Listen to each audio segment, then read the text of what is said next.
ഇതെവിടുന്ന saint? Santa? ഇത് ഏക്കറാണ്. ഇന്ന് കുളിച്ചില്ലേ? ഒന്നടിച്ചേ.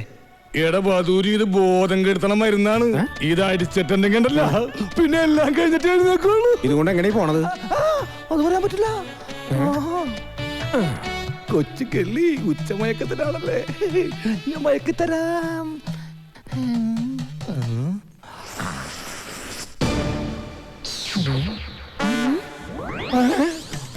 അയ്യോ, ബോധം കെടും, ബോധം കെട്. ഇതടിച്ച ബോധം കെടും.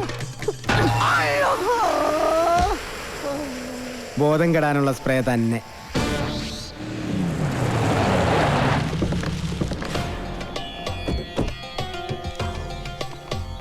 എന്റെ കല്യാണമാണ്. ആദ്യത്തെ കുറി പെണ്ണിന്റെ അച്ഛന് തന്നെ ഇരിക്കട്ടെ.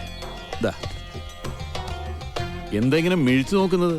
നിങ്ങളൊക്കെ ഒരു ഉത്സാഹം കാണിക്കാത്തത് കാരണം മാസവും തീയതിയൊക്കെ ഞാൻ തന്നെ അങ്ങ് ഉറപ്പിച്ചു. അടുത്ത മാസം 18-ാം തീയതി 10-നും 10:30-ക്കും ഇടയ്ക്കുള്ള മുഹൂർത്തത്തില്. ഇങ്ങനെ പെട്ടെന്നോ? ഇനി ഒരു മാസമല്ലേ കിടക്കുന്നത്. സ്ത്രീധനമായിട്ട് പൊന്നോ പണമോ ഒന്നും ചോദിച്ചിട്ടില്ല. കല്യാണ ചെലവ് പോലും ഞാനാണ് വഹിക്കുന്നത്. പിന്നെന്താ? എന്തൊക്കെയായാലും ശരി, അങ്ങനെ ഭീഷണിപ്പെടുത്തി കാര്യങ്ങൾ നടത്താൻ വിചാരിക്കണ്ട. അളിയൻ ആള് കൊള്ളാമല്ലോ. കാശ് കടം വാങ്ങുമ്പോ ഈ നിൽക്കുന്ന നിന്റെ അച്ഛൻ പണ്ട് എനിക്കൊരു വാക്ക് തന്നിരുന്നു. ഇപ്പൊ നിന്റെ പെങ്ങള് വലിയ ഡോക്ടറായപ്പോ അത് മാറ്റി പറഞ്ഞോണ്ടല്ലോ. ഇവിടെ ഉണ്ടായിരുന്നോ? നീ വിചാരിക്കുന്നുണ്ടാവും നിന്റെ സൗന്ദര്യം കണ്ട് മതിമയങ്ങി ഞാനങ്ങ് കല്യാണത്തിന് ഒരുങ്ങാണെന്ന്. അതൊന്നും അല്ലടി. ഇപ്പൊ ഇതെന്റെ ഒരു വാശിയാ, നിന്റെ മറ്റവനോട് ജയിക്കാനുള്ള വാശി. കൊള്ളാം. തന്നെ പോലെ ഒരു ക്രിമിനലിനെ വിവാഹം കഴിക്കുന്നതിനേക്കാൾ നല്ലത് ആത്മഹത്യ ചെയ്യുന്നതാ. ആ കർണാടകക്കാരന്റെ ബലത്തിൽ കിടന്ന് നെകിളിച്ചോണ്ടല്ലോ നിന്നെ കഴുത്തിനരിഞ്ഞോളയും. അയ്യോ, അവനൊന്നും ചെയ്യല്ലേ. എന്റെ നേരെ കൈവൊക്കെ.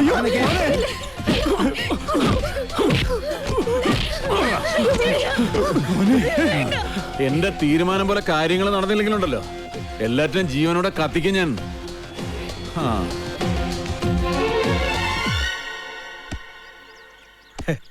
എന്താലേ അവനാ ശുഷ്കാന്തി കണ്ടമല്ലയാ. വൃത്തി കിട്ടവനെ, നീ എന്തിനാണ് അവന്റെ സുസ്കാന്തി നോക്കുന്നത്? അയ്യോ, വാക്കുകളുടെ അന്തസ്സത്തെ മനസ്സിലാക്കി സംസാരിക്കുമല്ലേ. നീ അന്തസ്സില്ലാതെ സംസാരിക്കുന്നത്. മല്ല, ഇനി മലയാളം പഠിക്കാതെ ഞാൻ മുന്നിൽ വരില്ല. പോകല്ലോ നാച്ചിക്കയിൽ തോനെ. ഡാക്ടറിന്റെ ഇങ്ങോട്ട് നാട്ടുകാര് പറയുന്ന കഥകളെല്ലാം അറിയുന്നുണ്ടോ? അതിനൊരു ക്ഷമ പറയാൻ കൂടിയാ ഞാൻ വന്നത്. നാഗേന്ദ്രന്റെ കല്യാണം ഒഴിഞ്ഞു പോകാൻ വേണ്ടി എന്റെ ചേട്ടൻ തന്നെ അങ്ങനെ ഒരു കഥ ഉണ്ടാക്കി പറഞ്ഞത്. അത് മല്ലയ്ക്ക് ഒരുപാട് ബുദ്ധിമുട്ടുണ്ടാക്കിയെന്നറിയാം. മറ്റൊന്നും ചിന്തിക്കാതെയാണ്. അതൊന്നും സാരമില്ല. ഇപ്പൊ കാര്യങ്ങളെല്ലാം കൂടുതൽ കുഴപ്പത്തിലേക്ക് പോകുന്നത്. ആ നാഗേന്ദ്രൻ തീയതി ഉറപ്പിച്ച് കല്യാണക്കുറി വരെ അടുപ്പിച്ചു കഴിഞ്ഞു.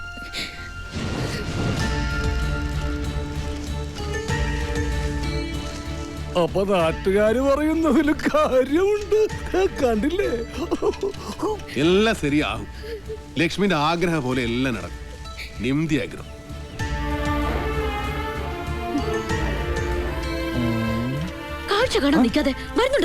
ഞാൻ ഈ കാഴ്ചയിലുള്ള ഭ്രമരമാണ് ശ്രദ്ധിച്ചത്. ഇങ്ങനെയൊക്കെയാണ് തന്മാത്രകൾ ഉണ്ടാവുന്നത്.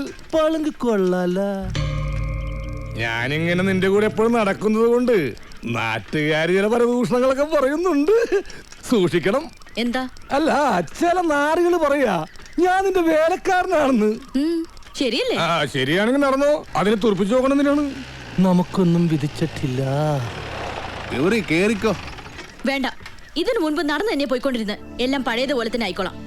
മകരെ, ഗൗരിക്ക് എന്താ ഒരു പിണക്കം? ഗൗരിക്ക് മാത്രമല്ല, എനിക്ക് മല്ലയോട് പിണക്കോ. നമ്മൾ തമ്മിൽ ഇത്ര അടുപ്പായിട്ടും ആ ഡോക്ടർ പെണ്ണായിട്ടുള്ള ഡിംഗോളിഫിക്കേഷൻ മല്ല എന്നോട് പറഞ്ഞില്ലല്ലോ. പറഞ്ഞിരുന്നെങ്കിൽ എന്ത് ബ്രോക്കർ പണിയും ഞാൻ ചെയ്യാറുന്നില്ലേ. കാറ്റാപ്പിള്ളിയോട് പോകാൻ പറ. നിങ്ങളുടെ വിവാഹം ഒരു അച്ഛന്റെ സ്ഥാനത്തുനിന്ന് ഞാൻ നടത്തി തരും.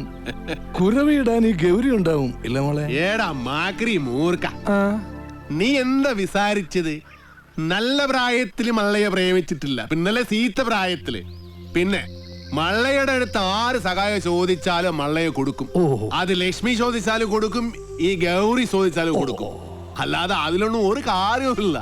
നീ വേണ്ടാതെ പറഞ്ഞാലുണ്ടോ നല്ല അടിവെച്ചു തരും. അതായിത്താ മനസ്സിലായോടി തട്ടി.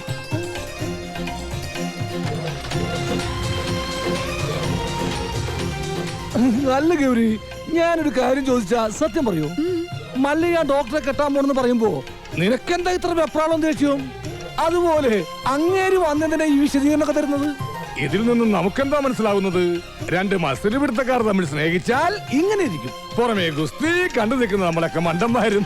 ഒന്ന് പോകോ വല്ലേട്ടാ. ഏട്ടനോ? ഒന്ന് വാടോ. ആ ഇപ്പൊ ശരിയായി. ആശാനൊന്ന് വേഗം വാ. ആ മുരുകൻ ഇങ്ങനെ ഒരു സന്മനസ് കാണിച്ചതുകൊണ്ട് ഇപ്പൊ ഇതിനകത്തെങ്കിലും ഒന്ന് സഞ്ചരിക്കാറായി. എനിക്ക് അവനെ അത്ര പിടിക്കുന്നൊന്നുമില്ല. ഒരു വായി നോക്കി. ഏയ് മുരുകൻ ആള് ഡീസന്റാ. ബാപ്പാന്റെ ഭാര്യ കുട്ടികൾ എന്ത് വിളിക്കും? ഉമ്മ. ആണേ. തന്നോളൂ. അയ്യടാ. ഏറ്റവും തോന്നുന്ന എന്തുവാടാ ചെസ് കളിക്കുന്നു? ചീട്ടിട്ടടാ. ഓ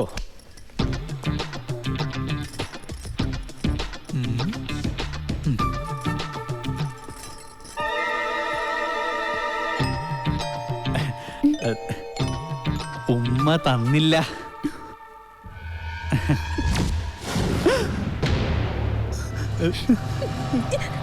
പോലെ അവനേതായാലും ഉമ്മ ചോദിച്ചതല്ലേ, ചെന്ന് കൊടുക്കടാ. അയ്യേ അയ്യനെ വൃത്തിയാക്കുന്നത്. അയ്യേ അയ്യേ എന്ത് രതിവകൃതമാണ് ഈ കാണിക്കുന്നത്? ഇവന്റെ സ്ഥിതി ഇതാണെങ്കിൽ കാണാൻ കൊള്ളാവുന്ന ഞാൻ എന്ത് വിശ്വസിച്ച് ജീവിക്കും? മാറോ മാറോ മാറോ മാറോ. നാണം ഉണ്ടോടാ നിനക്ക് ആ പെണ്ണിന്റെ പുറകെ കിടന്ന് വൃത്തിയോട് പറയാൻ? വല്ലവന്റെ വീട്ടിൽ കയറി വെള്ളം അടിച്ച് ചീട്ട് കളിക്കുന്നതിന് അത്ര വൃത്തിയായിട്ടില്ല. തോന്നിവാസം കാണിച്ചിട്ട് നീ മറ്റേ വർത്താനം പറയുന്നു. അടിച്ചെന്നെ മോന്നോടെ ഷേപ്പ് ചെയ്യാൻ പറ്റും. ആളാകാൻ നോക്കല്ലേ. മല്ലയെ കുപ്പിയിലാക്കി 10 ലക്ഷം വാങ്ങിച്ചോണ്ട് പോയിട്ട് ഡെയിലി കുപ്പിയായിട്ട് വന്നേക്ക. ഇനി വല്ല നക്കാപ്പിച്ചും കിട്ടുമെങ്കിൽ വാങ്ങിച്ചോണ്ട് പോയിക്കണം, അല്ലാതെ ഭരിക്കാൻ വന്നോണ്ടല്ലോ. എന്താണ് പറഞ്ഞത്? ചന്ദ്ര വേണ്ട.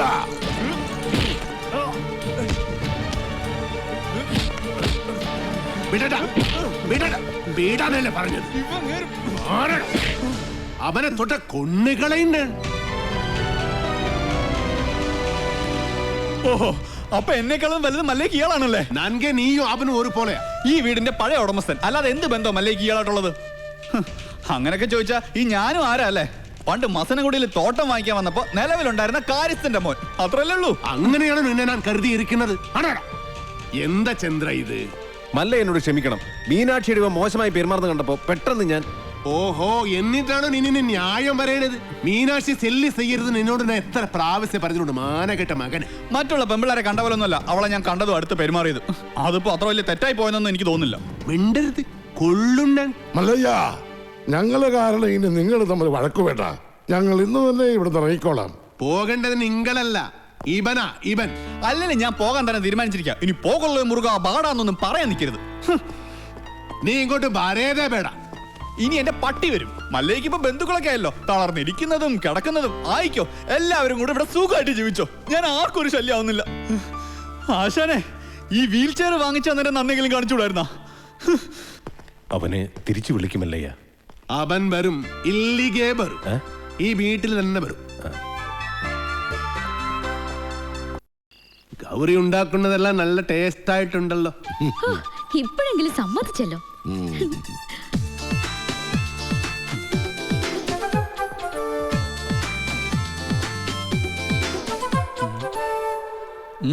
അല്ല, നിന്റെ പട്ടി ബണ്ണില്ലേ? പട്ടിയോ? എനിക്കെവിടുന്ന പട്ടി? നിന്റെ പട്ടി ബരുവെന്ന് പറഞ്ഞല്ലേ നീ പോയത്? അല്ല, പോയാ നാളത്തെ ചെക്കാര് കൊടുക്കും. അതിനല്ലട സാമി ഉള്ളത്. സാമിക്ക് ഓഡിറ്ററെ കാണാൻ പോണ്ടേ? ചെക്ക് കൊടുത്തു പോയാ പോരെ? അല്ല, തോട്ടത്തിലെ വിളവെടുപ്പ് നടക്കല്ലേ? അതിന് പണിക്കാരുണ്ടല്ലോ. ഭക്ഷണം കഴിക്കുമ്പോ ഒന്നും മിണ്ടായിരിക്കും. പോട്ടമല്ലയ്യ, ഒന്നും പറയണ്ട. ആശാനെ, വീൽ ചെയറിന് എന്തെങ്കിലും കംപ്ലൈന്റ് ഉണ്ടെങ്കിൽ പറയണേ, വാറണ്ടി ഉള്ളതാ. ആ ഇവിടെ ഒരു ഗ്ലാസ് വെക്കാനുള്ള സെറ്റപ്പ് ഉണ്ടായിരുന്നെങ്കിൽ ഓക്കേ. നീ വന്നത് ഏതായാലും നന്നായി. നിന്നോടൊരു കാര്യം പറയാനിരിക്കുകയായിരുന്നു. ചന്ദ്രമോഹൻ മീനാക്ഷിക്ക് ഒരു ആലോചന കൊണ്ടുവന്നിട്ടുണ്ട്. അയ്യേ, ഫുൾ ടൈം കള്ളു പിടിച്ചിടക്കുന്ന അയാളോ? ദേ, അയാൾ കൊണ്ടുവരുന്ന ആളും കള്ളുപിടിയനായിരിക്കും. നമുക്കതൊന്നും വേണ്ട. ചെറുക്കനാവക ദുസ്വഭാവങ്ങളൊന്നുമില്ല. അഥവാ ഉണ്ടെങ്കിലും എനിക്കതൊരു പ്രശ്നമല്ല. സെറിക്കനുടെ ചുറ്റുപാട് കാര്യങ്ങളെല്ലാം വളരെ നന്നായിട്ടുണ്ട്. മീനാക്ഷി സെറിക്കനെ വളരെ ഇഷ്ടപ്പെട്ടു. ഞങ്ങളത് ഉറപ്പിച്ചു.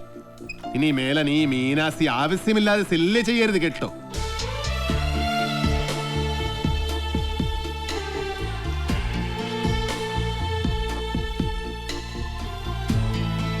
ഏടാ, ചന്ദ്രമോഹനെ കൊണ്ടുവന്ന ആലോചന വേറെ ആരുമല്ലടാ, നിന്റെ ആടാ ഡബ്ബനാൻ മകനെ.